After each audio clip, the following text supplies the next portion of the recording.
Hello guys, welcome to Rice and Beans. This is our latest episode coming at you live from, once again, the studio of Sea Level. Today we're with Sumaila Haidara. Hello. Hey, thanks for joining us, Sumi. Where are you from? Oh, by the way, he goes by Sumi sometimes, depending on who you are. Yeah. That's my nickname. My parents even call me that too. Oh yeah? Yeah. So I'm from Mali. It's in West Africa. I was actually born there too, so yeah. So it's a fun place here. I love it. That's really cool. Mali. It's one of the landlocked West African countries, I believe. Yes. Mm-hmm. When did you move here? So I moved when I was 4 years old. Yeah. Wow. Moved in 2001. Yeah. So I've been mostly in America most of my life. Okay. But we definitely do go back a lot. So. Oh, you do? Yeah. Like every other summer, I guess. Oh, so yeah. I mean, I'm guessing that most of your family lives there, if not all of them. Yeah, most of them, majority. I have some that moved here a lot. There's a lot of immigrants. I'm glad you have that opportunity to go back so frequently. Yeah. So did you guys move from there to here?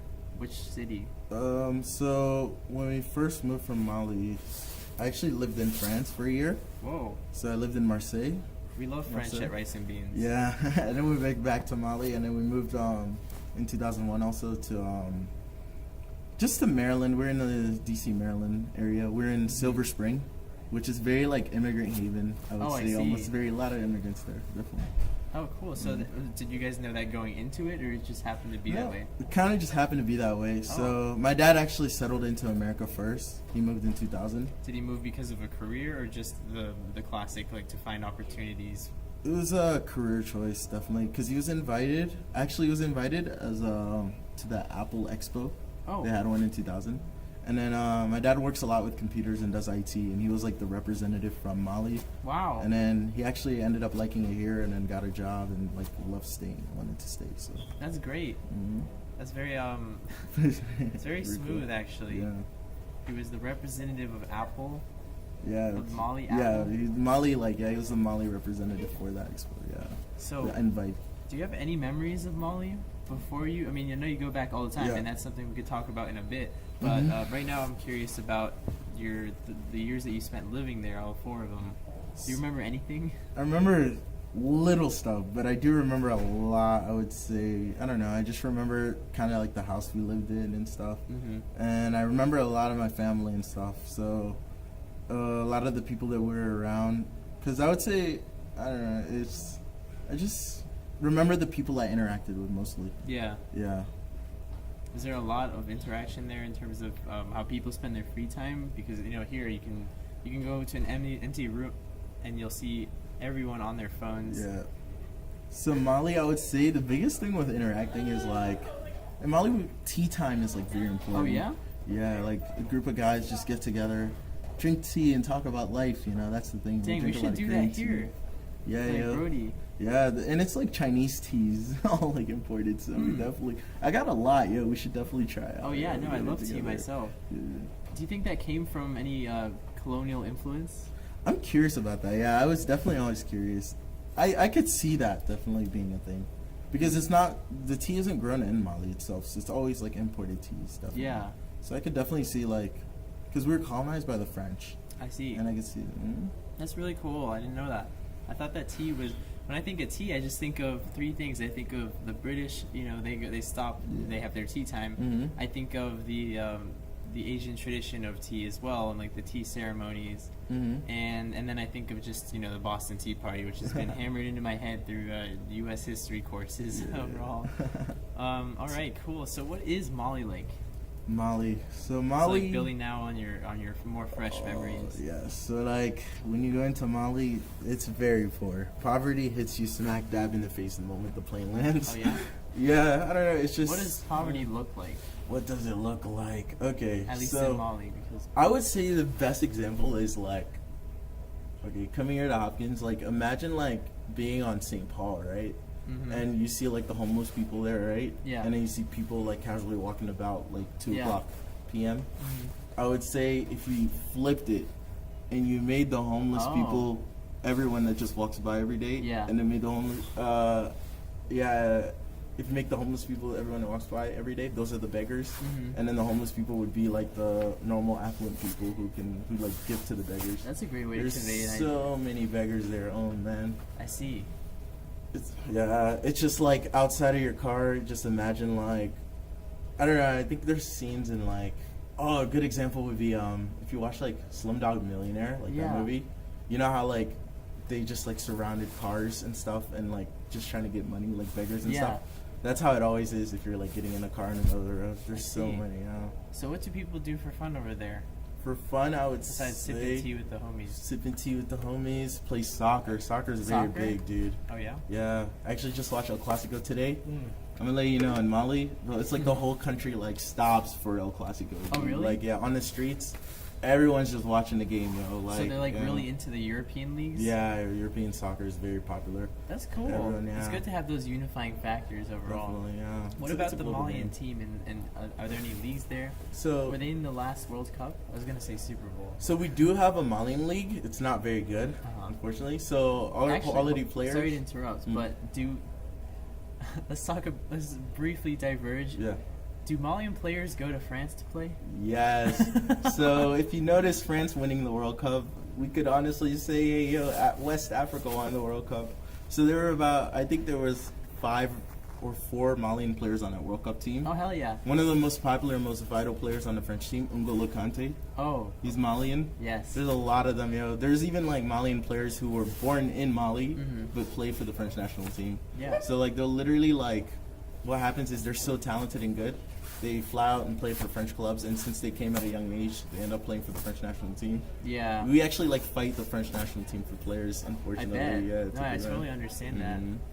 But do you at least feel a sense of national pride? And when I say you, I mean your country and all those people when the French team was winning, when they won this World Cup? I would say so, because especially with N'Golo Kante, like his storyline, him being such like, because in the soccer world, he's actually like, I don't know, everyone sees him as such a genuinely happy person.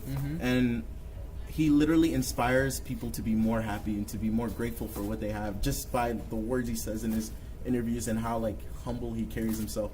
So like, that's my favorite type of athlete. A lot of people in Mali like really were proud of that, we like really related to that. Like on Facebook, I guess Mali Facebook stuff, like you'll always see, oh man, we're proud of this guy representing us out there, showing us that like Malian people are like very good people, That's such a great force. I'm so glad that exists. So that's Malian football. Were they in the World Cup? Unfortunately, we've never made the World Cup. Oh. Part of me thinks is the fact is like, if we could get some of these guys on the French national team. We even have some people on Belgium national team. Oh, I bet. Who's a star player too. Yeah. And if you add that, so like we also have solid players on our team. But the issue is that like, since so many of them are playing in Europe, like we have to fill in those spots with Malian league players, and they're not that good. I see. So I feel like honestly, if you take some of the people on the Belgian national team, French national team, and put them on the Malian national team with the already good Malian players, like I think we'd have a great team. Because we even have players in Barcelona and stuff. Real, like we've had great players. That's the thing. Yeah, because it's just that tier of league, like La Liga, which is where Barcelona and Real Madrid, those are two of the biggest clubs in the world. That level of playing is completely different, much more fast-paced than I guess the Malian league. Definitely. And I'm using my own metaphors from like the Colombian leagues versus when they get like James and he glows up and he goes over to Spain to play professionally. That's like that's their goals, I guess. It's quite rare for them to just stay there. I mean, even Ronaldinho, he did the whole thing over there in Spain, and then finally towards the end of his career came back to Brazil, to Flamengo, to play. Lots of soccer stuff. Yeah, assume you like soccer. Yeah, I'm a big fan. If you can, as you see. What are some other things about Mali that would be fun to share? Pretty cool. So I'd say, well, in Mali, I guess I want to talk about the problems and conflicts in it, because there's so right now we're in a bit of a testing issue. So a lot of things have changed. So when I first left Mali, when I was 4 years old, it was like, it's not the same Mali as today. So in 2012, we had like a massive civil war. Yeah. So there was a crisis in Mali in which there were members of Al Qaeda kind of teamed up with like these rebels who have been trying to, these called the Tuareg, and they've been trying to have their own piece of land, in northern Mali. And yeah, so there was a lot of fighting going on there. But Al Qaeda eventually were able to fight off the Malian forces and were able to capture those piece of lands. Yeah. And then they were able to. They were so greedy that they came down further down south. Oh, and they took stretched? many. Yeah, they took many. A very large part of Mali. They took an area the size of Texas. That's what they say. It was like the size of France. Also, it was pretty big. And in northern this Mali. is still going on, or what? So are they So what happened is the French were able to support us a little bit and like get the Al Qaeda members like to fight off the people through like their military airstrikes and stuff. And the situation is not fully resolved because there's still members of Al Qaeda still in the north. Yeah. Yeah, they actually had their own country for a bit. People don't know about that actually. Wow. Al Qaeda had its own. What's the name of it? It was Azawad. Azawad? Yeah, the Al Qaeda country. And the land that they took was very like historic. They took the area of Timbuktu. If you guys know about like world history and like Timbuktu has a very like strong impact in the world and what they did. It was actually considered to be one of the 7 wonders of the world. It wasn't finally, but it was actually in consideration because Mali historically was actually like pretty influential in West African culture, and a lot of like the foods you eat in West Africa, like the foods eaten in Nigeria, are very similar to the foods that we eat in Mali. Yeah. And in Senegal and everywhere. The Malian Empire had a very big influential role in. Is that like jollof rice? Yeah, jollof rice. So jollof rice is Wolof rice. Oh. Wolof is the people in Senegal. So like the land that Malian Empire encompassed was all throughout Senegal, and it stretched a little bit further like east to almost the Nigerian area, I would say. Yeah. So let's talk about the implications of this conflict on a bigger scale here. So first off, I'm gonna go a little bit nerdy here. Sorry, I can't resist going into a little neuroscience.